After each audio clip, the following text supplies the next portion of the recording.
제가 오늘 말씀드릴 주제는요, 여러분들이 어떤 사람인지에 대한 얘기입니다. 물론 사전에 제가 제시한 제목이 있습니다만 좀 더 큰 영적인 제목이라고 봐야 될 거고요. 좀 더 구체적으로는 여러분들이 어떤 사람인지, 구체적으로 무슨 메시지를 전달해야 될지 저도 고민을 많이 하고 있었는데, 이 얘기를 하는 게 좋을 것 같다라는 마음이 들어서 PPT를 가져와 봤습니다. 여러분들이 대한민국의 국민으로 태어나 살고 있는데,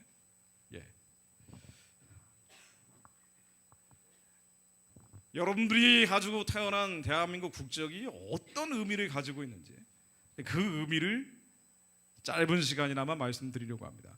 매우 지적인 영역을 건드리게 될 거예요. 왜 한국 사람으로 태어났는지, 왜 여러분들이 아버지 어머니 밑에서 태어나게 됐는지, 그 부르심이 뭔지. 부르심은 하나님은 후회가 없다고 얘기하시는데요, 여러분들이 여기 오신 이유는 여러분 의지로 오는 것 같지만 하나님이 다 부르신 겁니다. 여러분 믿으십니까? 제가 이 단에 서는 것도 하나님이 부르신 거예요. 하나님이 실수와 오차가 없습니다. 특히나 기도하는 이들에게는 절대로 실수와 오차 없이 하나님의 계획을 이루어 갔습니다. 여러분들이 한국 사람으로 태어난 데는 이유가 있어요. 한국이라는 것은 매우 경쟁력 있는 나라기도 하지만 척박한 곳인 것이 사실이에요.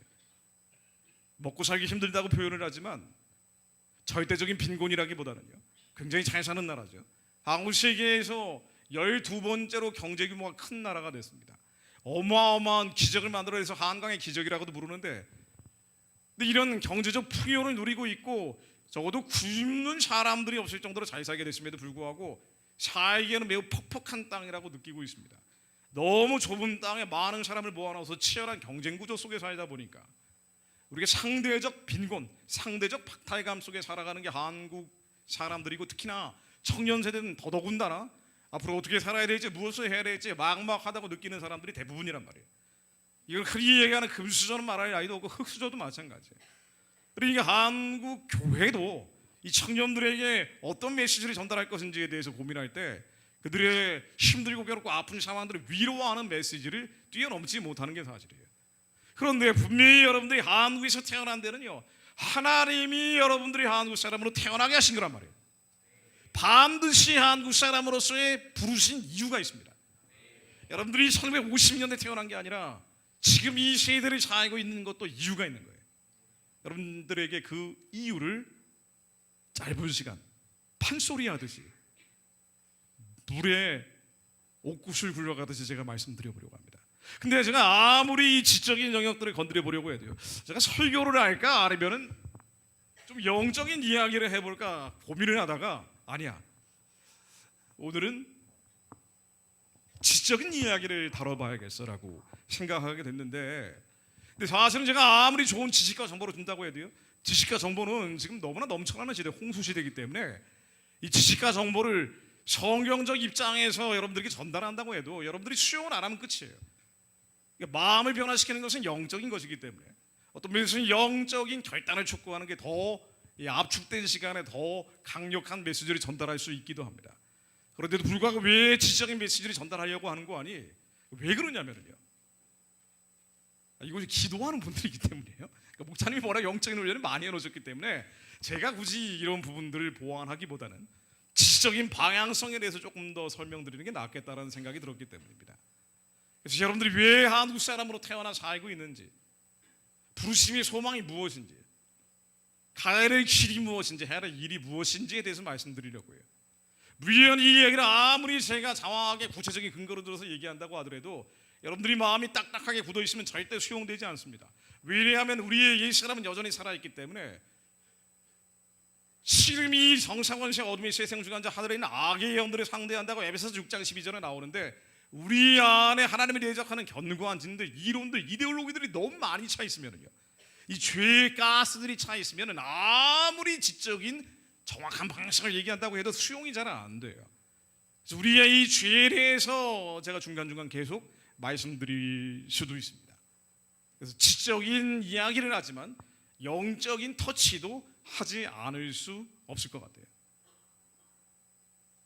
그러니까 그러니까 아무리 이게 팩트고 진실이라 하더라도 여러분들이 머리에 죄성으로 가득 차 있으면, 죄가 무엇인지 모르고 우리가 붙잡고 있는 수많은 부정적 생각, 부정적 감정, 부정적 기분들로 가득 차 있으면 아무리 좋은 메시지를 들어도 그대로 끝이란 말이에요. 결국은 마음이 변화되고 영혼의 터치가 일어나는 수밖에 없다는 거예요. 제가 딱 요 한 얘기만 이해만 들고 이제 본론으로 들어가 보려고 합니다. 제가 미국에 살고 있기 때문에 한국 온 지 한 5일 됐는데요. 그러니까 한국 청년들이 더 잘생겨졌다는 생각을 하게 됐어요. 그러니까 돌아다니다 보면 외모를 중시 여기는 게 한국 사람들이기도 하지만, 한국 사람들은 다 비슷한 사람들이 모여 살기 때문에 그냥 파자마 바람으로 아침에 아파트 단지에서 나올 수도 없는, 비교적 미국보다는 훨씬 더 주변 사람들의 눈치를 살피는 나라가 바로 한국이에요. 어쩔 수 없이 말이죠. 미국에서는 그냥 자유롭게 산단 말이에요.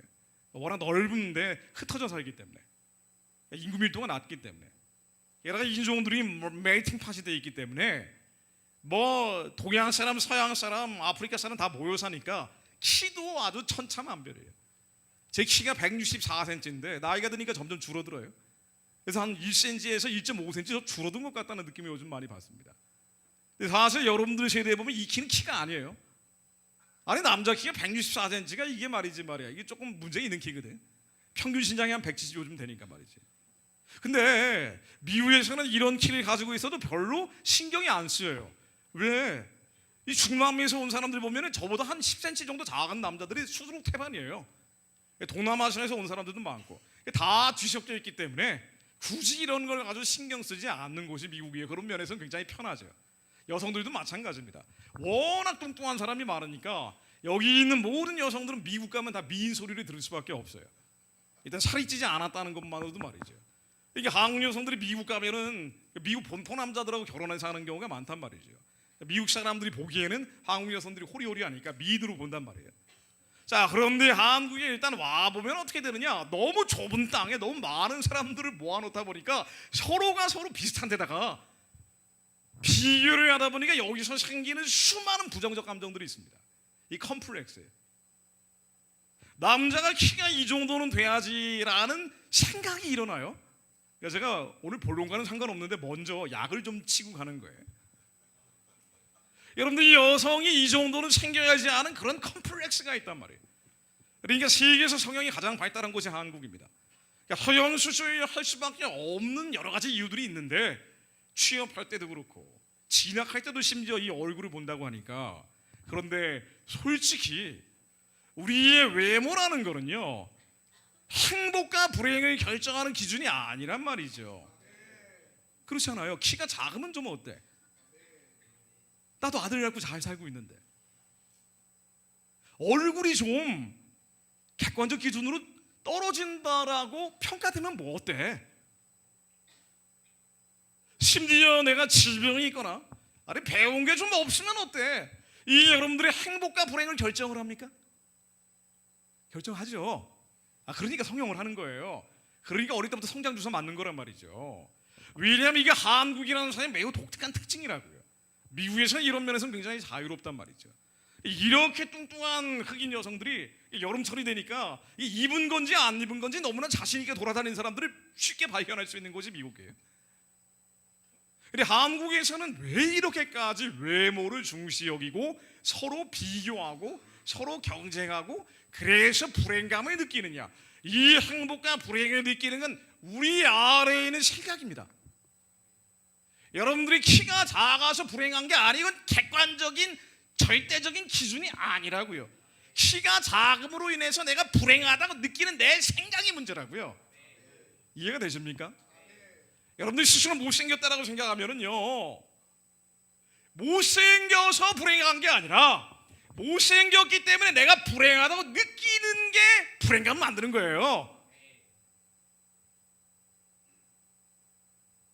여러분들의 행복과 불행을 결정하는 것은요, 굉장히 많은 경우에 우리의 생각입니다. 그런데 성경에는 뭐라고 나오는 거 아니요? 인간이 하는 생각은 두 가지가 있다고 나옵니다. 하나는 육신의 생각이, 하나는 영의 생각입니다.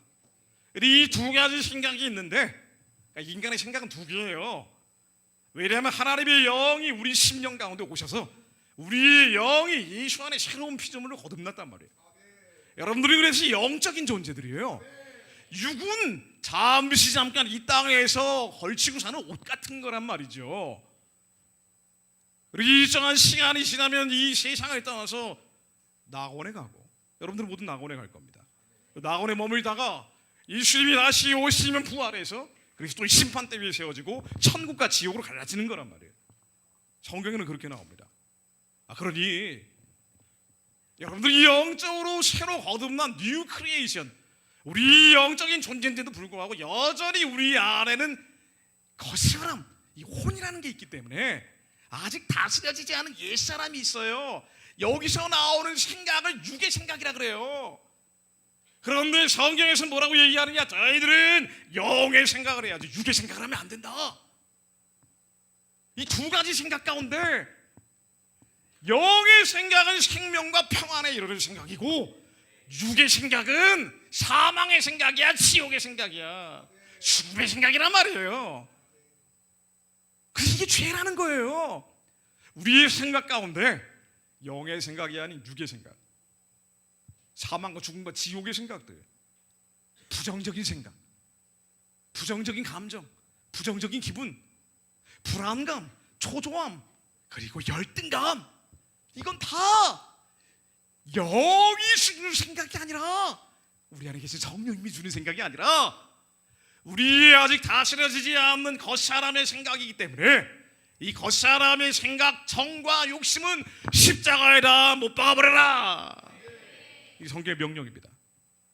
그래서 예수님이 오셔서 전한 복음의 핵심은요, 예수님 처음에 와서 뭐라 그러셨어요? 공생애를 시작하면서 뭐라고 얘기하셨습니까? 뭐라 그랬죠? 회개하라 그랬죠. 회개하라고. 기억나죠? 회개하라 그랬어요. 무슨 죄를 그렇게 많이 져가지고 회개를 하냐 말이에요. 여러분들 회개를 하십니까? 여러분, 회개는요 유교적인 전통에 따라서 매우 율법적이고 사람을 징치하고 징계하는 것처럼 인식하는 경향이 있지만, 사실은 해야 원역 히브리어 원뜻은 뭔고하니 회개는 우리 사람 겉사람이 있는데 육의 생각을 일으키는 것들이 있는데 이 육의 생각들을 십자가에 완전히 못 박으라는 얘기예요. 왜냐하면 이건 죄이기 때문에, 이건 불법이기 때문에, 이건 허물이기 때문에. 그래서 이 죄와 불법과 허물이 있는데 이 죄와 불법과 허물은 예수의 십자가에 완전히 못 박아버려라. 그래서 우리 안에 영의 생각을 따라가야 된다. 왜냐하면 우리는 예수 안에 새로운 피조물을 거듭난 새로운 피조물이기 때문에. 그래서 우리는 머리로 살지 말고 심장으로 살아야 된다. 회개해라. 이 더러운 생각, 더러운 감정, 더러운 기분들, 이것들 다 털어버려라. 이거는 네가 아니야. 열등감이 느끼고 있는 건 네가 아니야. 그건 가짜 너야. 거짓 자아야. 그러니 이 가짜나 거짓 자아가 일어나려고 할 때마다 이 죄가 일어나는 거기 때문에 이 죄를 피 흘리기까지 싸워 이겨야 된다. 열등감이 일어날 때마다 이 시험으로 영혼이 다 끊어질지어다. 그래서 자유로워지라는 거예요. 그러면 천국이 너희들에게 임하느니라. 우리의 하나님의 천국을 이 땅에서 누리게 될 것이다. 아무리 비바람이 몰아붙여도, 폭풍우가 내리꽂아도 상황과 환경과 처지와 상관없이, 우리를 둘러싸고 있는 사람들과 상관없이, 천만일이 우리를 둘러 진치고 있어도 너희들은 그 의식이 말이에요. 컨셔스니스가 머리에 있는 게 아니고 예수 그리스도 안에, 성령님 안에 머물고 있기 때문에 이 사람은 언제나 성령님 안에서 평안한 거예요. 안연한 거예요. 희락이 있는 거예요. 기쁨이 있는 거예요. 감사가 터져 나오는 겁니다. 분명히 객관적으로 망했어요. 분명히 세상적으로는 끝났어요. 그런데도 불구하고, 망했는데 끝났는데도 불구하고 그 사람의 의식은 겉사람에 있는 게 아니에요. 머리에 있는 게 아니고 그 절망감과 열등감과 상실감과 패배감과 원통함과 억울함이 갇혀 있는 게 아니고, 이건 죄라는 걸 알기 때문에 그래서 이 죄를 예수님으로 잘라버리고 예수 그리스도 안에서 심령 가운데 성령님 안에서 의와 평강과 희락을 누리는데, 로마서 12장 2절로 하나님의 나라는 어디에 있느냐? 우리 안에 있는데 먹고 마시는 데 있는 것이 아니라 성령님 안에 의와 평강과 희락이라. 우리 하나님 나라를 누리는 겁니다. 키가 작아도 행복해요. 얼굴이 못생겨도 행복해요. 돈이 없어도 행복해요. 인생이 꼬여가는데도 행복하다고요. 우리의 객관적인 상황과 환경과 현실과 상관없이 그런 예수 안에 있기 때문에 세상이 주지 못하는 안식을 누리게 됩니다. 그래서 예수 그리스도께서 모든 일을 쉬심과 같이 쉬게 되는 거예요. 평안한 거예요. 바로 그때 하나님의 나라가 우리 안에 이루어지면서 우리의 영이 예수 안에 새로운 피조물을 거듭나서 처음에는 작은 불씨 같은 영이 점점 자라나서 그리스도의 장성한 분량으로 성장하게 됩니다. 세상의 높은 만큼 그리스도의 장성한 분량으로 성장하게 되면 우리가 아는 것이 아니라 우리 안에 계신 예수 그리스도께서 해야 될 선하고 기쁘고 온전하신 일을 깨닫게 하시고, 그 사람은 자기가 부인됐기 때문에, 자아가 부정됐기 때문에, 거짓 나로부터 자유로워진 사람이기 때문에 그 사람이 하나님이 해야 될 선하고 기쁘고 온전하신 뜻을 내 힘과 능력이 아니라 하나님께서 직접 이루어갔습니다. 성경에는 그렇게 살라고 나온다고요. 그래서 자기를 부인하고 십자가를 지은 자들이 내 제자다. 예수님의 말씀이에요. 자기를 부인해라. 그리고 그때 십자가가 보일 것이다. 크든 작든 사명의 십자가가 보일 텐데 그 십자가를 너희들이 힘으로 능으로 짊어지는 것이 아니라 하나님께서 짊어지게 하실 것이고, 우리가 하나님께 속하였고 또 세상을 이기었나니 우리 안에 계신 이가 세상에 있는 이보다 크시기에 우리 심령 가운데 주님의 강력, 디바인 파워가 하나님의 부르심의 소망을 이루어 주실 것이다. 그러려면 회개해라. 그 회개가 뭐예요? 우리가 뭐 구체적으로 어떤 행동을 해서 회개하는 건 사실은 그렇게 많지는 않습니다. 교회 다니는 사람들은 뭐 그렇게 많지는 않아요. 여러분들이 뭐 룸사롱 가고 그러지는 않잖아요. 갈 돈도 없을 거고. 뭐 가끔 뭐 어쩌다 뭐 눈치 보면서 뭐 맥주나 마시고 뭐 그런 정도겠죠. 그리고 또 후회하고 회개하는 뭐 요 정도. 뭐 친구하고 싸워가지고 말이야 뒷담 한참 깠다 뭐 이런 정도. 엄마 아빠한테 원망 터트려다 뭐 이런 정도, 이런 거 회개하는 정도지요. 그런데 성경에서는 처음부터 마지막까지 회개하라는 메시지가 주로 이루고 있는데 이게 뭐냐? 그 사람을 정죄하고 심판하는 게 아니라 하나님이 완전하신 것처럼 너희도 완전해지라는 거예요. 하나님이 거룩하신 것처럼 너희도 거룩해지라는 겁니다. 하나님이 성전이시기 때문에 너희 육신의 성전이 회복돼야 된다는 거예요. 성전 안에 있어서는 안 되는 것들, 우리 옛사람의 성과 욕심들, 우리 겉사람의 자아, 수많은 부정적인 감정, 부정적인 기분, 부정적인 생각들 일어날 때마다 성전에서 몰아내버리라는 거예요. 왜냐하면 하나님이 거룩하시기 때문에 너희도 거룩해져야 된다는 얘기입니다. 이 열등감들 예수님으로 면원이다 떠나갈지어다. 남들하고 비교하지 좀 말라고요. 이놈의 인생은 이놈의 인생이고 얘 인생은 얘 인생일 뿐이지 나하고 상관없는 거란 말이지.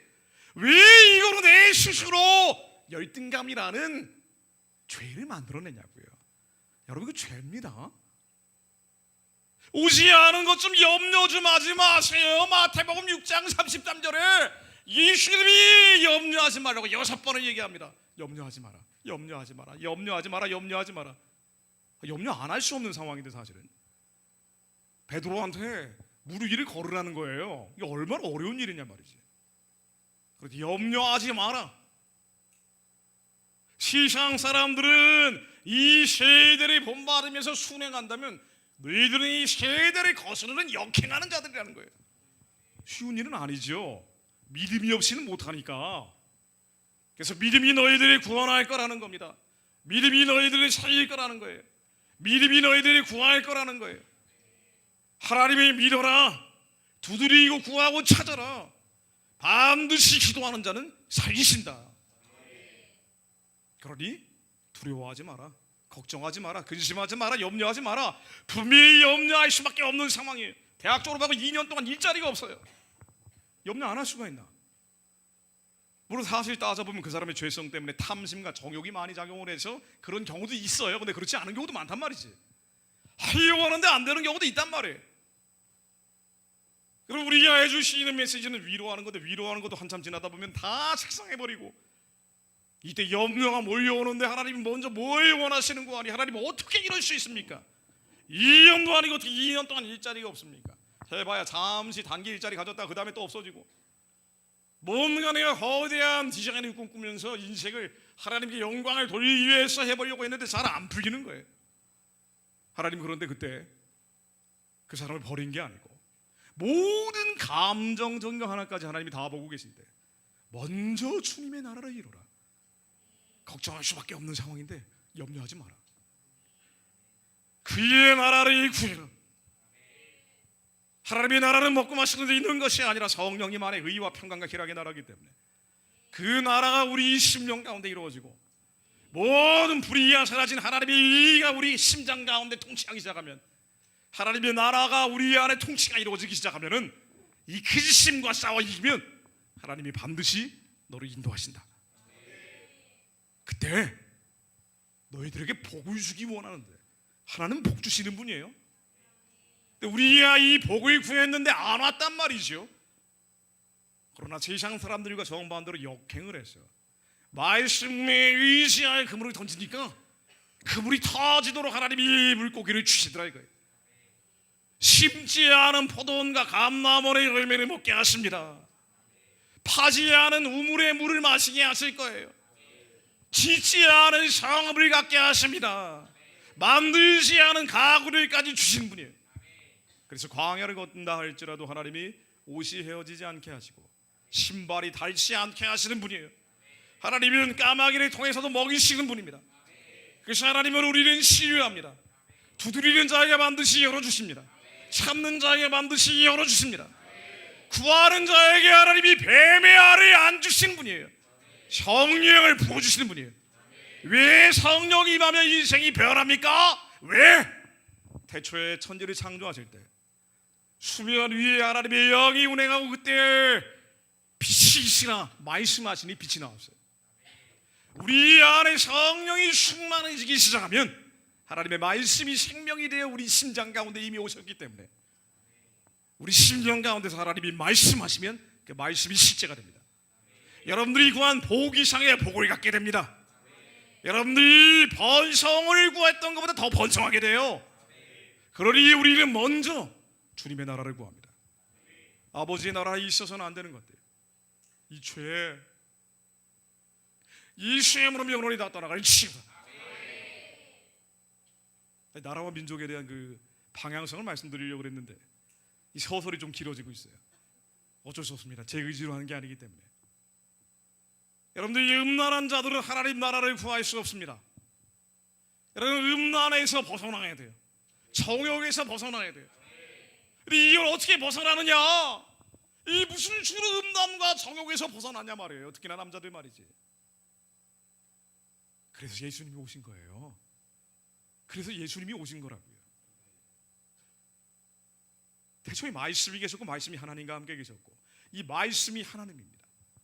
그 생명의 말씀이 예수 그리스도로 오셨고 예수 그리스도를 믿는 자들에게 우리 심장 가운데 하나님의 영광이 다시 오신 거예요. 아람과 아가 범죄에서 떠나버렸던 하나님의 영광이 우리 심장 가운데 오신 겁니다. 우리 안에 이미 이기신 분이 계시기 때문에 우리를 예수 그리스도 이 그림에 의지하여 그물이 던지는 거예요. 이 머릿속에 죄와 불법과 허물이 일어나려고 할 때마다 예수 이름으로 잘라버리세요. 예수 이름으로 밟아버리세요. 하나님의 말씀은 살았고 생명력이 있습니다. 이 말씀이 우리 안에 계시다고요. 이 말씀이 우리 심장 가운데 계시다고요. 하나님의 말씀은 살았고 생명력이 있어 좌우의 나이성 어떤 것보다 예리합니다. 히브리서 4장에 나오는 말씀이에요. 이거를 제가 그냥 정확하게 읽어보겠습니다. 하나님의 말씀은 생명력이 있어 좌우의 나이성 어떤 것보다 예리하여 심령 골수 관절을 찔러 쪼개기까지 하니 우리의 영과 혼을 갈라버려요. 그래서 이 혼에 있는 머리에서 나오는 수많은 물질적 혼란과 감각적 망상들 이걸 깨버리시는 것은 예수 그리스도만 이름이면 없다고요.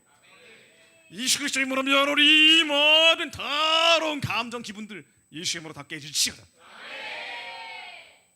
여러분, 싸우다 보면은요, 싸우지 않아봤기 때문에 절망하는 거예요. 나는 어차피 이 음란과 정욕은 말이야 이 내 인간의 본성인데 어떻게 할 거야 하면서 져버린단 말이지. 피까지 싸워 이겨야 됩니다. 부흥회 때 한번 불 받고 한 일주일에 이기는 게 아니라 일어날 때마다 이 셈으로 잘라버리세요. 자르다 보면 굉장히 신나고 재밌는 거예요. 구약의 수많은 전쟁들은요, 구약의 다윗도 모세도 사무엘도 우리보다 별거 나을 거 없는 사람들이었어요. 왜냐하면은 그들이 심령 가운데 하나님이 계신 분들은 아니에요. 왜냐하면 구약 시대 아직 성령님이 안 오셨기 때문에 부르시고 찾아야 하나님이 그때 임하신 것뿐이에요. 근데 우리는요, 예수님이 이 땅에 이미 오셨기 때문에 예수님이 우리 심장 가운데 계시다고요. 여러분들은 예수님은 강력한 무기를 이미 가진 분들이에요. 근데 예수님은 뭐라고 얘기하냐면 회개하라 그랬다고요. 이 죄에 지지 마라, 근심에 지지 마라, 걱정에 지지 마라, 싸워라. 싸울 수 있는 하나님의 말씀이 우리 안에 있다. 다윗처럼 싸워라. 다윗이 어떻게 싸웁니까? 다윗은 이렇게 싸웁니다. 사무엘 할 거예요.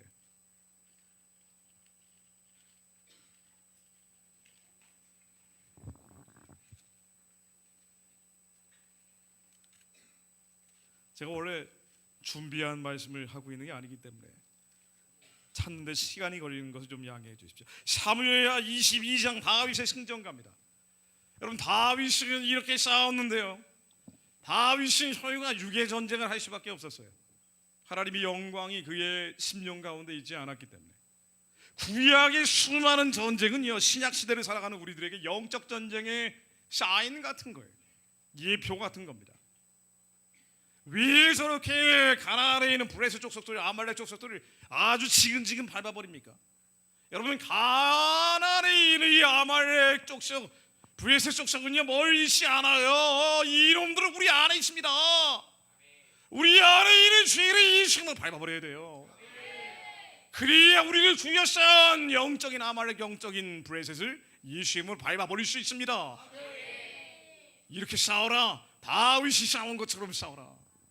다윗은요, 여호와여, 다윗이 모든 대적에서 사울의 손에서 구원하신 날에 다윗이 이 노래의 말씀으로 여호와께 아뢰어 가로되, 여호와는 나의 반석이시여 나의 요새시여 나를 건지시는 자시여, 나의 하나님이시여 나의 피할 바이시여 나의 방패시여 나의 구원의 뿌리시여 나의 높은 방대시여 나의 피난처시여 나의 구원자시리니 나를 흉악에서 구원하셨도다.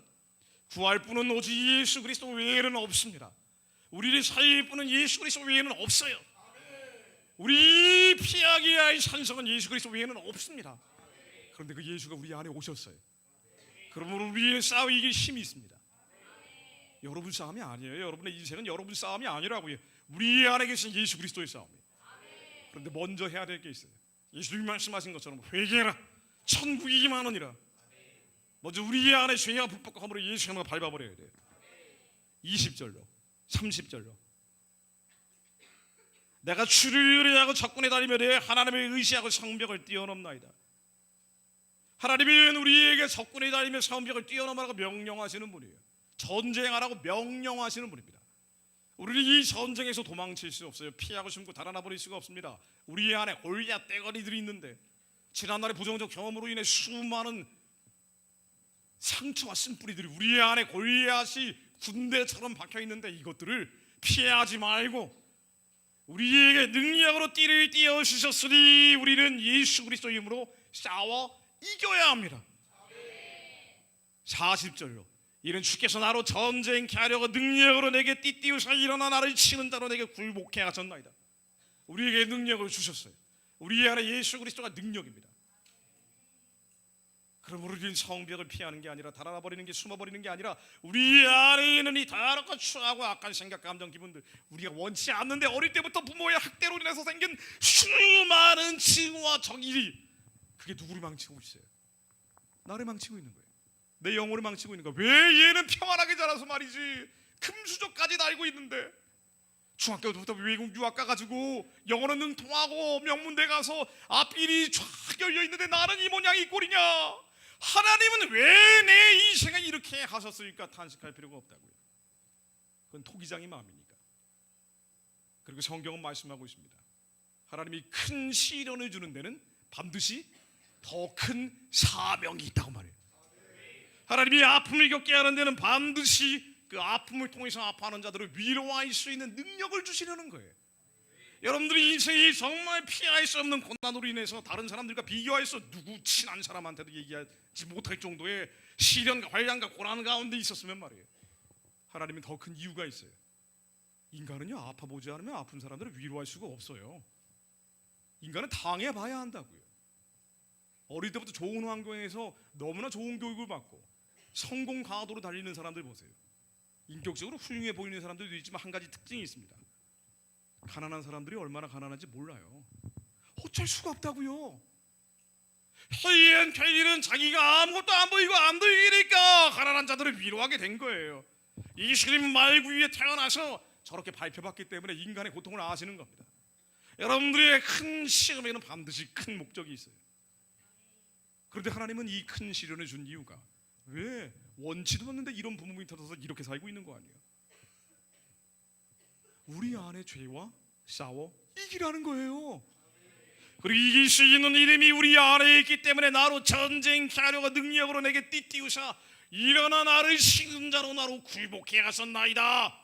일어나 나를 치는 자는 내 안에 있는 열등감 이 생명으로리다 떠나갈지어다. 이 더러운 절망감 이 생명으로니 다 떠나갈지어다. 버려버리세요. 제발 버려버리시라고요. 내가 아무리 이 나라 민족의 역사에 대해서 얘기한다 그래도 여러분들이 이 열등감 절망감 그대로 가지고 있으면은요 이거 한 일주일 갑니다. 안 들은 것보다 낫겠지만은 나중에 유튜브 찾아보세요. 지저스 웨이브 유튜브 구독을 하시든가.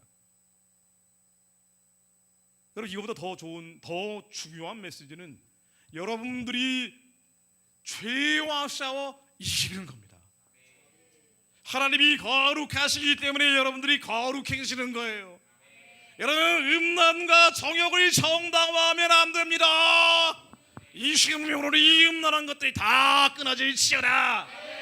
이 생명으로 이 더러운 것들이 사라질지어다. 여러분 율법적으로는 자기를 통제해도 불가능해요. 이거 어떻게 해? 요즘처럼 음란한 사이트가 이렇게 많은데 신문 홈페이지에 걸어놓고 있는데 이걸 어떻게 막냐고. 입는지 벗는지 돌아다니는 사람들 보면 눈이 아찔아찔한데. 그래서 우리는 포기하는 거예요. 죄와 싸워 이기는 걸 포기하는 거예요. 우리 머릿속에 죄가 가득 차 있는 겁니다. 가스처럼 빙빙빙빙 돌고 있는 거예요. 우리 안에 성령님이 계셔서 때로는 울림과 떨림과 진동을 주시지만 여전히 겉사람 안에 죄가 있으면은요 이 가스처럼 가득 차 있으면 하나님이 여러분들이 통치 못해요. 나의 인생을 통치할 수 없기 때문에 하나님의 나라가 이루어지지 않습니다. 여러분 하나님이 선하고 기쁘고 온전하신 뜻이 있어도 내가 기도를 좀 해도 말이에요. 금식 기도를 해봤어. 3일이나 했어. 새벽 기도를 한 달이나 했어요. 철야 기도를 3달이나 해봐도 내 안에 죄가 여전히 있으면 하나님이 통치하지 못합니다. 그럼 그 사람은 하나님께 이끌려 살지 못하기 때문에 가는 듯 하다가 또 멈춰버리고 가는 듯 하다 멈춰버리고 계속 실족하는 거예요. 그리고 인생은 시간이 지나가면서 나이가 들면서 머리가 희끗희끗해지면은 자신의 경험과 자신의 지식이 늘어나면서 완고해집니다. 그리고는 하나님이 나를 살리신 게 아니라 내가 열심히 살아가지고 처자식 먹여 살렸지 내 지식과 경험이 기준이 돼버려요. 하나님 말씀은 3분의 1만 믿게 됩니다. 그래서 교회를 다녀서 장로가 되고 권사가 된다 그래도 내가 죽어서 가는 천국의 보험처럼 여기지 복음은 보험이 아닌데 복음은 우리가 이 땅에 살면서 행복하게 살 수 있는 유일한 길인데 복음을 마치 싸구려 시장에 옷가지처럼 만들어버린 거예요. 복음은 보험이 아니에요. 여러분들이 행복하게 할 수 있는 유일한 이름입니다. 여러분들이 아무리 시련과 환난과 고난과 실패가 와도 시나미야모이야로 여러분들이 행복해질 수 있는 길은 복음을 잡는 것밖에 없어요. 죄와 싸워 이겨야 됩니다. 내 안에 있는 더러운 정욕과 탐심들 이 시험으로 명론이다 끊어지지어다. 하나님의 능력으로 내게 띠띠우셨기 때문에 우리는 주님 이름에 의지하여 육신의 성벽을 뛰어넘습니다. 그리고 이놈들이 밟아버리는 거예요. 43절로 내가 저희를 땅에 티끌같이 부서뜨리고 거리에 진흙같이 밟아야 쳤나이다. 다윗은 이렇게 싸웠어요. 원수들을요 내버려 두질 않았어요. 왜 구약의 잔인한 얘기가 이렇게 많이 나와요? 블레셋에서 또 인권이 있고 아말렉도 인권이 있는데 말이죠. 그러니까 페미니스트들이 맨날 그런 거 비판해야 되는 거 아닙니까?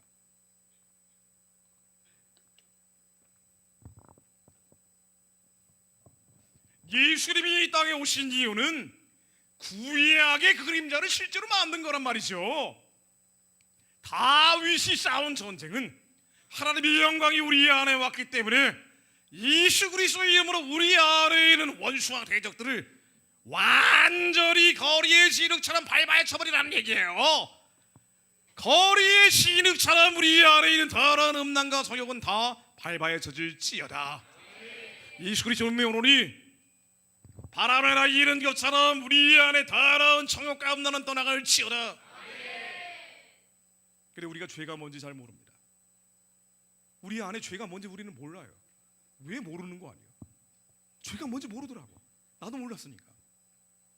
인간의 본능이라고 생각해. 본성이라고 생각해. 그게 바로 겉사람의 정과 욕심인데. 그래서 일정한 부분은 거룩한 면이 있지만 일정하지 않은 부분은 또 거룩하지 않은 불결하고 부정하고 불신한 부분들을 같이 가지고 살아가는 거예요. 우리 좌충우돌 하는 겁니다. 왜 하나님이 사명이 있는데 사명을 이루지 못하느냐? 하나님의 사명이라는 건 어마어마한 게 아닙니다. 어떤 면에서는. 왜냐? 하나님의 영이 있는 사람들은요 성령님이 여러분들 심장 가운데 오는 순간부터 다 하나님의 선하고 기쁘고 온전하신 뜻이 있단 말이에요. 여러분들 다 사명자들이에요. 여러분들 다 사명자들입니다. 하나님이 여러분들을 통해서 받고자 하는 영광이 있어요. 이 땅에 있으나 땅에 속하지 않고 하나님의 영화롭게 해드리라고 명령하는 분이 하나님이에요. 그런데 왜 우리는 사명을 이루지 못하느냐? 대부분이 우리의 죄 때문이에요. 걱정, 근심, 염려, 두려움, 공포, 절망감, 상실감, 패배감, 매코가 석자야. 나이가 들면 들수록 더합니다. 여러분이 청년 때 붙잡지 않으면 나이 들면 더 어려워져요. 왜? 나이가 들면 들수록 실패 사례는 늘어갑니다. 기도했는데 응답되지 못한 사례들이 점점 늘어나는 거예요.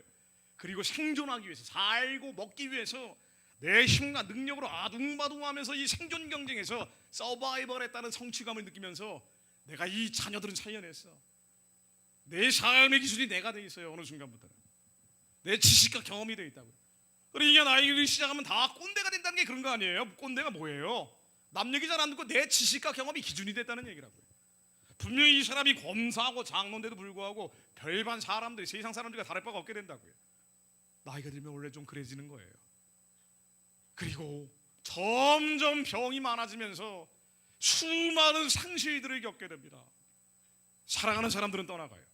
아픔은 늘어나는 거예요. 인생은 살면 살수록 점점 불행할 요소들밖에 없어요.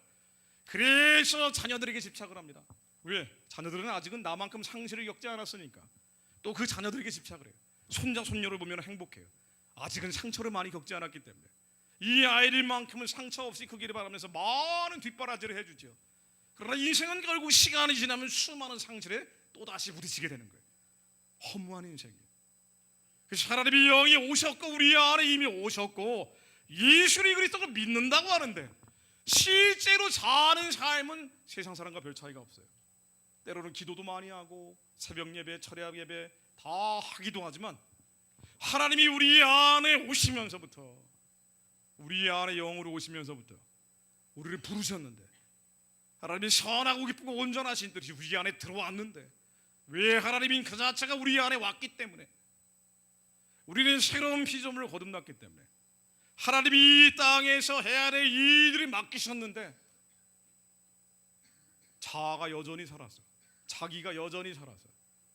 그 부정적인 생각, 부정적 감정, 부정적인 기분들, 분노와 성냄과 미움과 증오와 절망감과 우울감과 패배감이 여전히 그 사람들이 갖고 있기 때문에 하나님의 선하고 기쁘고 온전하신 뜻이 있는데 그게 뭔지도 모르고 나는 사명이 있는 것 같지는 않아요. 그리고는 이 땅에서 초라하게 생을 마감하는 거예요. 모든 사람이 다 사명이 있는데 그 사명은요, 예수님이 사도행전 1장 7, 8절에 말씀하신 것처럼 너희들이 이 땅에 사는 이유는 성령을 받고 온 유대와 사마리아와 땅끝까지 이르러 내 증인이 되라. 이게 우리의 사명이란 말이죠. 온 유대와 사마리아를 돌아서 가지 말고 사마리아와 땅끝까지 이르러 증인이 되라. 뭘 증거합니까? 예수가 그리스도인 걸 증거하는 거예요. 이 말씀이 하나님임을 증거하는 거예요. 그래서 이 믿음을 증거하는 자들이기 때문에 믿는 자들에게 이 같은 표징이 따르리니 마가복음 16장 17절로 내 이름으로 귀신을 쫓아내며 병든 자에게 손을 얹은 나으리라. 말씀이 이와 같은 일이 있으리니 요엘서 3장 8절에 너희는 이렇게 될 것이다. 환상을 본다, 꿈꾼다, 예언한다. 말씀은 그렇게 돼야 되는 거예요. 그래서 주님의 말씀의 증인이 돼서 우리의 이 땅에 절망하고 있는 이 시간에 여러분 친구들, 여러분 선후배들, 내 인생은 별 볼일 없어라고 낙심낙담하고 그냥 망연의 세월을 보내고 있는 이들을 살려내서 아니야, 소망이 있어. 기도하며 구한 즉 받은 줄로 믿어. 하나님은 절대로 기도하는 자를 버리지 않아. 여러분이 살아나는 것은 물론 여러분들의 친구들을 살리는 자가 돼야 됩니다. 이 세대를 살려내는 자들이 돼야 돼요. 여러분 세대가 살아나는 것은 말할 나위도 없고 하나님이 더 큰 꿈을 주셨어. 왜? 한국 사람으로 태어나게 하셨기 때문에. 우리 하나님 비할 수 없을 정도로 고난받고 있는 북한의 가련한 동족들, 2천만 노예들, 이 사람들 살려내서 살려낸 사람들과 함께 만주로 시베르로 복음 들고 뻗어가게 하시는 게 우리의 사명이야. 하나님이 이 뜻을 주기 위해 한국 사람으로 태어나게 한 거야. 여러분들이 살아나는 것은 물론 여러분이 이 세대를 살리는 사람이 되기를 하나님이 바라고 계시다고요. 하나님이 바라고 계시기 때문에 나에게 나눠주고 나로 하여금 여러분들에게 증거하게 하는 겁니다. 여러분들은 증인의 삶을 살아야 되는 거예요. 자기 연민에 빠질 때가 아니에요. 키 작다고 열등감 빠질 때가 아니에요. 눈 작다고 수술 비용만 마련할 때가 아니라고요. 눈 좀 키우는 거는 뭐 그렇다 치고 해도 너무 많이 고치는 것 같아요. 근데 그게 건강한 마음에서 나오는 거면 모르겠는데 열등감으로, 패배감으로, 절망감으로 그 사람의 겉사람의 성과 욕심이 붙잡고 있어서 그래서 나오는 이런 반응들은 죄의 열매를 맺게 됩니다. 여러분 마음이 자유로워져야 돼요. 여러분 이 상실된 마음, 이 상하고 아프고 병든 마음들, 우리 마음은 다 병들어 있단 말이죠. 우리는 영적인 문둥병자들이에요. 그걸 인정을 해야 돼요. 우리 영적인 소경들이에요. 영적인 맹인들입니다. 그런데 예수님이 이 땅에 오셔서 구해라, 찾아라, 두드려라 그러면 반드시 하나님의 말씀이 임할 때 반드시 눈을 뜨게 될 것이다. 병 고침 받을 것이다. 살아날 것이다. 하나님이 약속하십니다. 그 말씀이 우리 안에 오셨어요. 그걸 믿으라는 거예요. 그걸 믿으라는 거예요. 예수가 그리스도의 살아계신 하나님의 아들을 믿습니다. 하나님의 말씀은 너무나 놀라웠어요. 좌우의 나이선 어떤 것보다 예리하여 우리의 심령과 수관자를 쪼개임을 믿습니다. 하나님 저희들이 예수의 이름으로 죄와 싸워 이기겠습니다. 이 열등감 일어날 때마다 아우 솔직히 나도 일어난다고. 요즘 지하철을 타면 말이에요. 그냥 차 타고 다닐 때는 안 그러는데 미국에서는 그런 일이 없거든. 사람이 이렇게 모인 데가 없기 때문에. 지하철을 타면은 그 초등학생들하고 무슨 무슨 야유회를 가는 애들이 말이야. 애들이 다 나보다 이렇게 커. 그 생각이 스쳐간다고. 나는 뭘 했을까? 여러분 인간은 그렇게 부패한 자들이에요. 일어날 때마다 예수의 이름으로 끊어버리십시오. 여러분 음란과 정욕일 때 하나님이 하고 생명을 불어넣으신 것처럼 일어날 때마다 예수의 이름으로 다 잘라버리세요. 우리가 이 죄가 발동을 하면은요 반드시 마귀에게 속합니다. 요한일서 3장 8절에 나오듯 이 죄가 일어나서 말과 행동으로 나오면은요 반드시 마귀에게 속한다고 주님이 명령하셨습니다.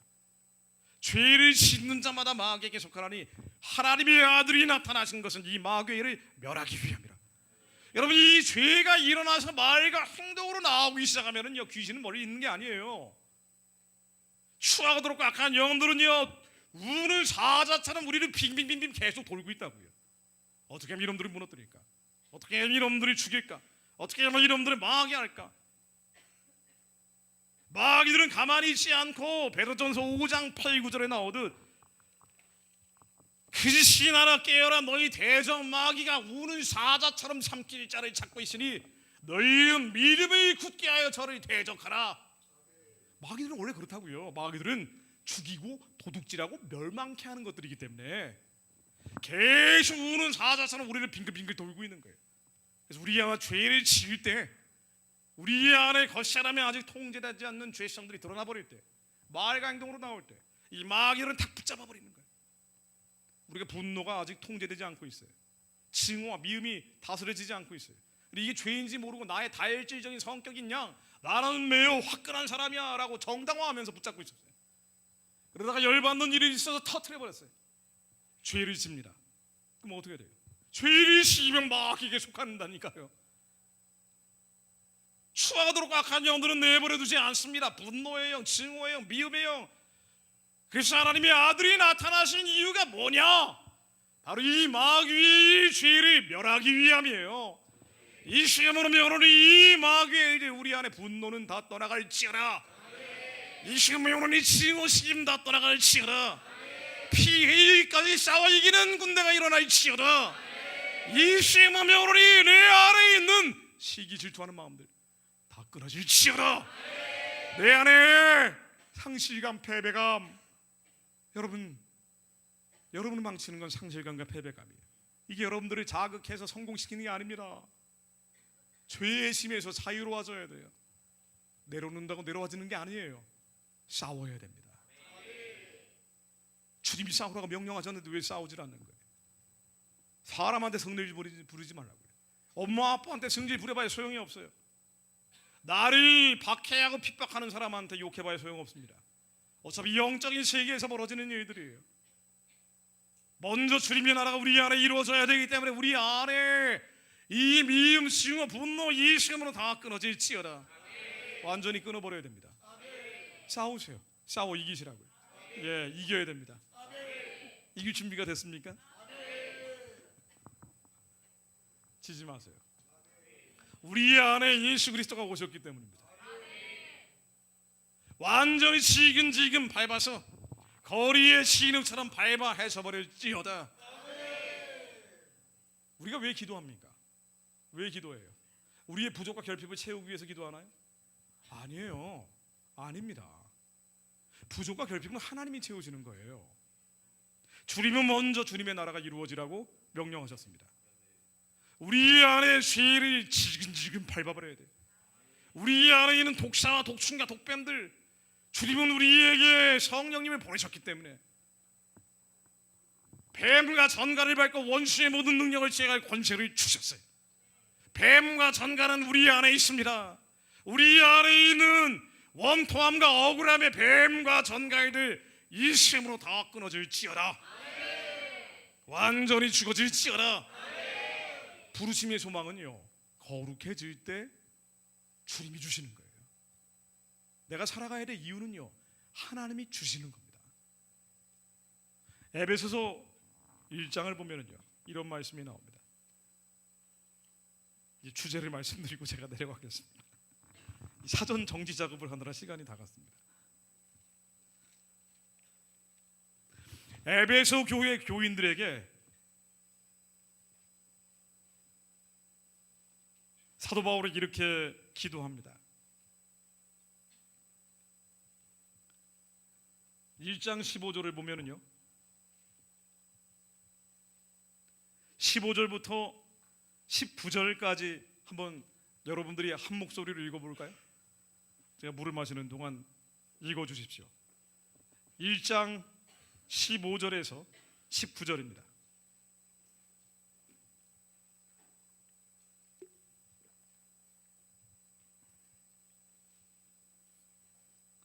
(15절에서 19절입니다)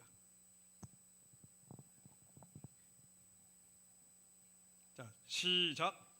이로 말미암아 주 예수 안에서 너희 믿음과 모든 성도를 향한 사랑을 나도 듣고 내가 기도할 때에 기억하며 너로 말미암아 감사하기를 그치지 아니하고 우리 주 예수 그리스도의 하나님 영광의 아버지께서 지혜와 계시의 영을 너희에게 주사 하나님을 알게 하시고 너희 마음의 눈을 밝히사 그의 부르심의 소망이 무엇이며 성도 안에서 그 기업의 영광의 풍성함이 무엇이며 그 입의 위력으로 역사하심을 따라 믿는 우리에게 베푸신 능력의 지극히 크심이 어떠한 것을 너희로 알게 하시기를 구하노라.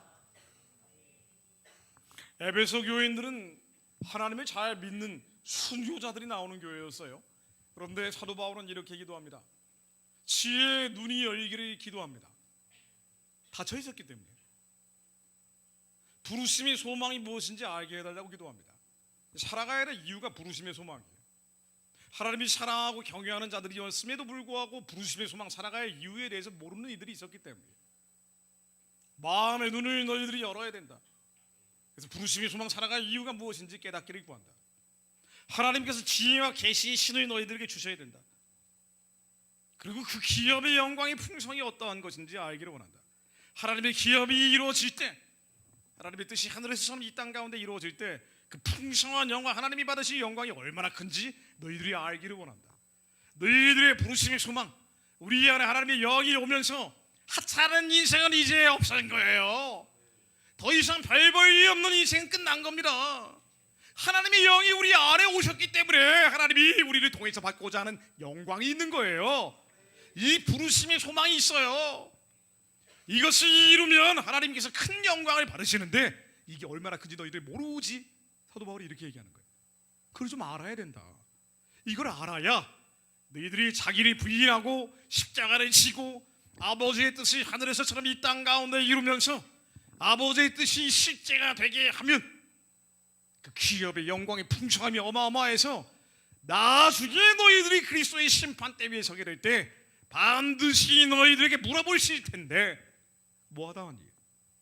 내가 너희들에게 달란트를 딱 하나 줬는데 뭐하다 왔니라고 물어보실 거라는 거예요. 그때 반드시 의의 멸관을 쓰는 자들이 돼야 된다. 여러분, 한 달란트, 세 달란트, 다섯 달란트 비유 알죠? 이 달란트 비유는요 모두 하나님을 사랑하는 자들이에요. 예수 그리스도가 다시 오실 길을 준비하던 자들이었습니다. 그런데 한 달란트 가진 자는 악하고 게으른 종이 돼서 내침받아요. 그는 땅에다 묻어버렸어요. 나에게 한 달란트밖에 없다. 나는 가난하고 병도 많고 집안도 나쁘고 배운 것도 없어요. 딱 가지고 있는 한 달란트밖에 없기 때문에 땅에다 묻어버렸습니다. 그러면서 뭐라고 얘기합니까? 하나님한테 항변하기를 하나님은 굳고 고든 자라 다 하실 수 있는 분 아닙니까? 왜 나처럼 달란트도 없는데 세 달란트, 다섯 달란트 가진 사람들 저렇게 많은데 서울대 나온 박사도 있고 하버드 나온 교수도 있고 저렇게 달란트 많은 사람이 있는데 왜 나한테 하나님이 일 안 했냐고 따지십니까? 라고 따지는 거예요. 역으로. 그랬더니 주님이 뭐라 그래요? 야, 이 한 달란트 가지고 할 게 얼마나 많은데 은행에라도 넣어놓지. 이 악하고 게으른 종을 내쳐라. 하나님은 우리의 행한 것들을 반드시 물어보십니다. 너 뭐하다 왔니? 이게 십자가예요. 십자가를 지었니 안 지었니? 우리가 예수 믿고 구원받고 끝나는 게 아니에요. 우리는 믿음으로 구원받지만 우리의 행한 것은 반드시 심판받습니다. 성경에 나오잖아요. 우리가 무엇을 하다 왔니를 주님은 물어보신다고 그랬어요. 그래서 상과 벌이 있다고 했습니다. 그리고 상급이 있다라고 주님께서 명확하게 얘기하십니다. 요한계시록 마지막에 주님이 마지막으로 말씀하시는 것도 이거예요. 요한계시록 22장 10절로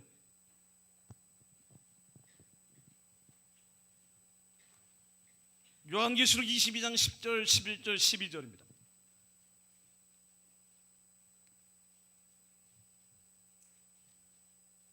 마지막이니까 마지막을 피시면 됩니다. 요한계시록 22장 10절, 11, 12절입니다. 한 목소리를 읽어보겠습니다. 또 내게 말하되 이 두루마리의 예언의 말씀을 임봉하지 말라. 내가 가까우니라.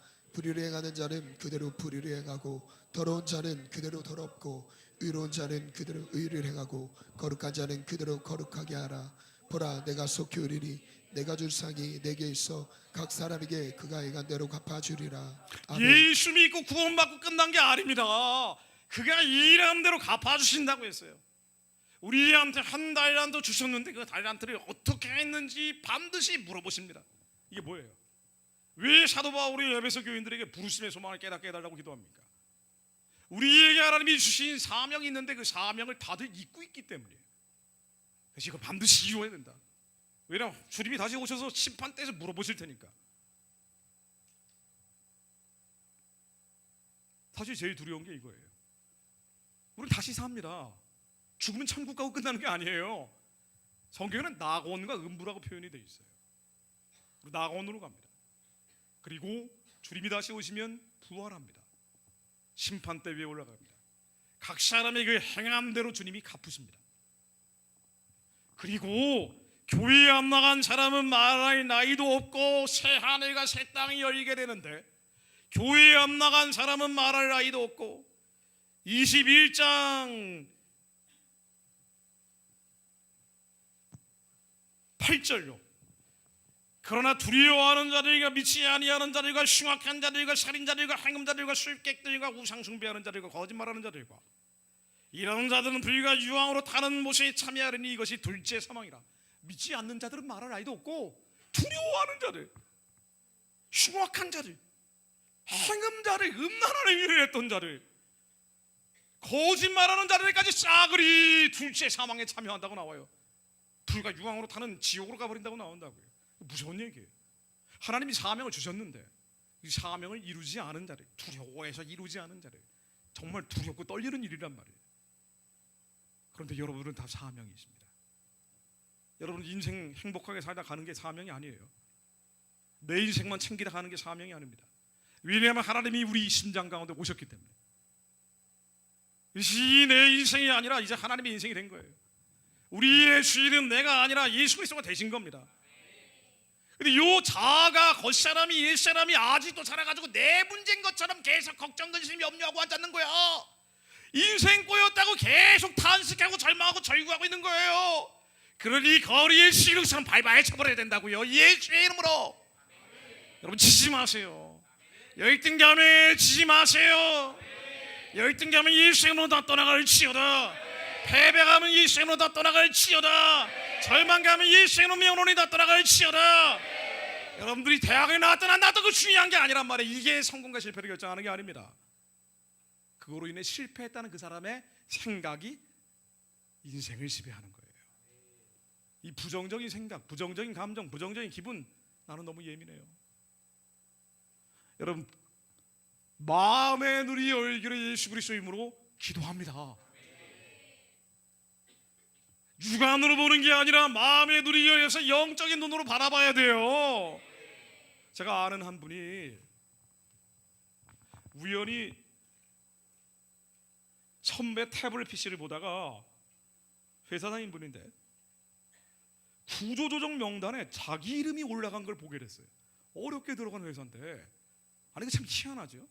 아주 신신한 사람이란 말이에요. 기도하는 사람이에요. 그런데 구조조정 명단에 왜 내가 올라가 있어? 차라리 어느 날 갑자기 해고 통지 받으면 차라리 나은데 구조조정 명단에 자기가 올라간 걸 미리 보게 된 거예요. 그리고 이게 한 달 뒤에 결정된다고 나온 거예요. 여러분 같으면 어떡하겠어요? 많은 사람들이 야 망했다 끝났다. 사실 이 사람은 이 회사 그만두면은 지금 당장 다른 직장을 구하기도 어려운 상황이었어요. 하나님은 여러분을 망하게 하는 분입니까? 끝나게 하는 분입니까? 근데 망했다 끝났다라는 상황과 현실이 얼마나 많아요, 솔직히. 하나님이 왜 이런 상황과 현실을 허락했는지 마음의 눈을 열어서 봐야 된다고요. 하나님의 부르심의 소망이 뭔지를 봐야 된다고요. 저는 그분 기도를 하면서 이 말씀이 떠올랐어요. 에스더서를 보면은요,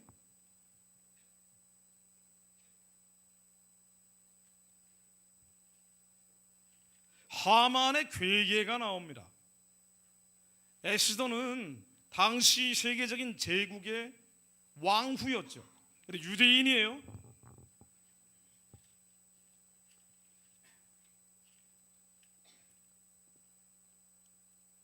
근데 하만이 유대인들을 다 죽이려고, 멸절하려고 재산을 탈취하기 위해서 계획을 꾸밉니다.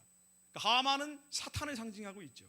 이 하만의 괴계를 보니까 3장 13절로 이에 그 조서를 역조력에 묻혀 왕의 각도에 보내니 12월 곧 아달월 13일 하루 동안에 모든 유다인의 노소나 어린아이나 부녀를 몰아나고 죽이고 도륙하고 진멸하고 그 재산을 탈취하라 하였고, 죽이고 도륙하고 멸절하고 재산을 탈취하는 게 바로 사단의 짓입니다. 근데 이 사람은요, 직장 그만두면 지금 부모도 봉양해야 되고 병원비도 내야 되고 암담한 상황이에요. 하나님은 왜 이런 상황을 허락하실까? 인생 잘 풀려도 모자랄 판에 새벽 예배를 제가 빼뜨린 적이 있습니까? 금요 차례를 빼뜨린 적이 있습니까? 그냥 울며 하나님께 달려드는데 하나님이 이 말씀을 떠오르게 하시더라고요. 사단은요, 하만처럼 죽이고 도륙하고 멸절행하며 재산을 탈취하는 놈들이에요. 가만히 있지 않고 우는 사자처럼 경건하고 거룩한 자가 있으면 더 압살하려고 하는데, 문제는 하나님이 이걸 허락하신다는 거예요. 하나님이 이걸 허락하세요. 왜? 큰 사명 있는 자는 큰 시험을 주신단 말이죠. 예수님께는 인간이 감당할 수 없는 시험을 주셨어요. 세계를 다 주겠다 그랬단 말이에요. 이걸 어떻게, 어떤 인간이 이걸 거부합니까? 이 신실한 사람에게 태블릿을 통해서 해고 명단 한 달 뒤에 있을 일들을 보게 하신 거예요. 마음의 문을 열고 하만의 계획에 사단이 하고 있는 짓거리가 이런 것들이라는 감동이 왔어요. 그래서 저도 함께 기도했습니다. 죽이고 멸절케 하고 도륙하며 재산을 탈취하고 직장도 깽판 치려는 사단 마귀를 이 시간 병으로 다 떠나갈 치우다. 이 시간 병으로 완전히 끊어질 치우다.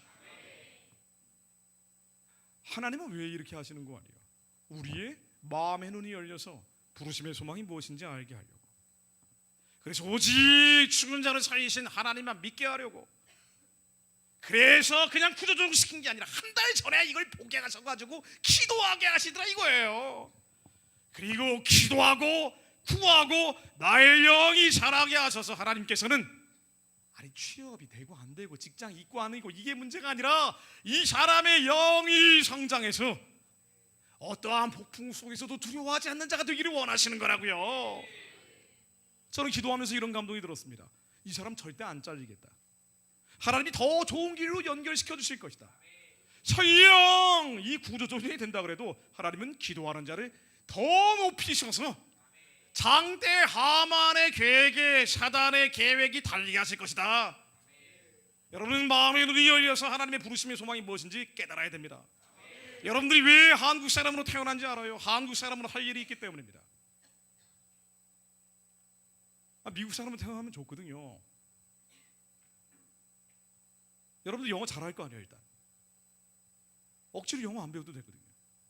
삶의 질이라는 게요, 미국 애들 보면서도 항상 그게 느끼는데, 우리 아들이 19살인데 저희 아들 친구들 백인 애들 보면은 뭐 저렇게 노는 놈들이 있나 싶어. 맨날 캠핑 다니고 자연으로 들로 산으로 돌아다닌단 말이죠. 그래도 대학은 다 가. 대학 간 다음에는 나중에 특히나 이공계 계통으로 간 애들은 너무 취업이 잘 돼. 미국 경제가 좋은 것도 있지만 미국이 워낙 50개 나라가 모여있기 때문에 기회의 폭이 한국보다 훨씬 더 많단 말이죠. 이 주에서 뭔 일이 없으면 다른 주로 가면 되는 거예요. 그러니까 만약 직장이 없으면 그가 직장을 안 가진 거지, 직장을 가지려고 했는데 못 가진 사람은 없단 말이죠. 게다가 어디 서브웨이 같은 데서 일을 한다 그래도 그게 매우 안정적인 일자리로 미국에서는 인식이 되기 때문에 시간당 페이가 높고, 그러니까 한국에서 대기업 다니는 것보다 더 많이 버는 게 미국의 레스토랑에서 일하는 사람입니다. 게다가 팀 문화까지 있어가지고요, 성실히만 일하면 미국에서는 뭐 삶의 어떤 본질적인 위협은 없는 곳이에요. 그러니까 맨날 틈만 나면 요트 타러 다니고 하이킹하러 다니고 바이킹하러 다니고 그러는 거예요. 근데 너무 풍요롭고 자유로우니까 여기서 이제 썩어가는 사람들이 나오지만, 그러나 삶의 질을 따지고 보면은 정말 퀄리티가 높다라고 보여지는 게 바로 미국입니다. 원래 자유롭고 풍요로운 땅이니까. 근데 거기보다 더 좋은 데가 핀란드 같은 나라래요. 근데 여러분들 왜 핀란드에서 안 태어나고 여기서 태어났냐 말이에요.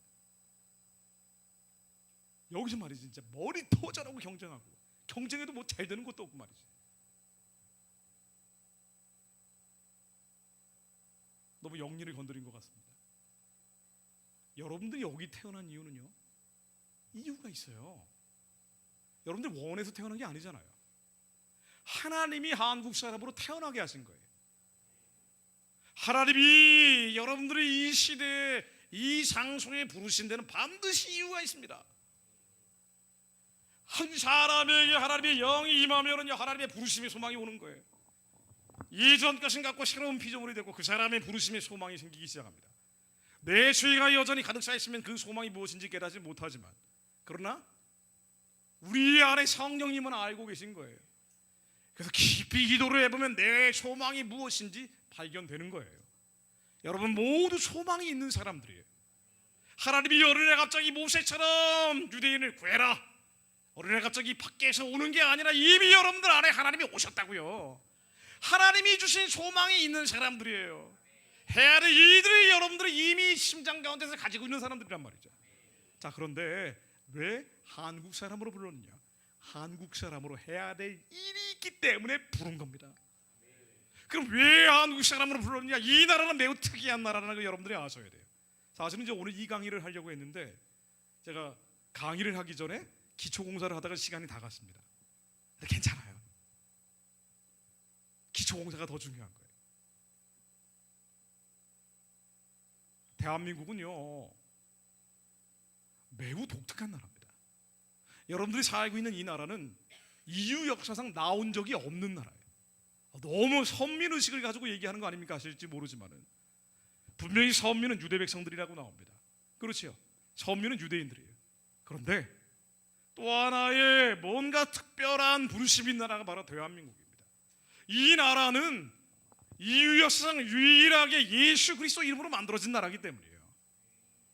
어떤 나라도 예수 그리스도 이름으로 나라를 시작한 적이 없습니다. 한국만 유일하게 예수 그리스도 이름으로 나라를 시작했어요.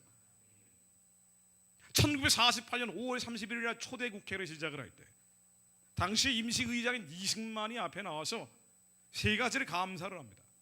이 나라가 시작됐는데 광복 일제로부터 자유케 하신 분은 하나님이시니 감사드립시다.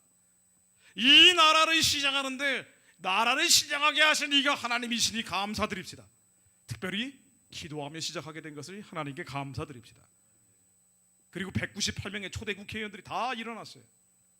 그리고 국회의원을 대표해서 임시 부의장이었던 목사님 이윤영 목사님이 앞에 나와서 하나님께 드리는 나라와 민족을 위한 기도문을 함께 읽으면서 나라가 시작을 했습니다. 그 기도문의 내용은 이래요.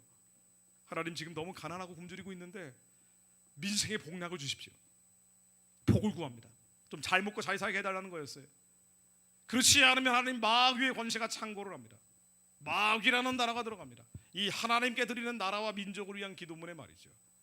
하나님 마귀의 권세가 너무 창궐하기 때문에 주님 이 나라에 독립을 주신 주님 하나님 나라를 좀 잘 살게 해주시고요. 그리고 나중에 나라가 좀 잘 살게 되면은 반드시 하나님 남북 통일시켜 주십시오. 왜냐하면 이 남북 통일이라는 것은요 일제시대에 하나님께 독립만 시켜주면은 이 민족이 해야 될 일이 있을 거라고 기대하는 사람들이 워낙 많았기 때문에 남과 북은 분단된 게 아니라 분리된 게 아니라 함께 해야 될 일이 있습니다. 하나님 그래서 이 남북이 통일되게 해주시고 언젠가는 이 남북이 통일이 돼서 세계 평화를 전하는 나라가 될 수 있도록 세계 평화를 허락해 주십시오.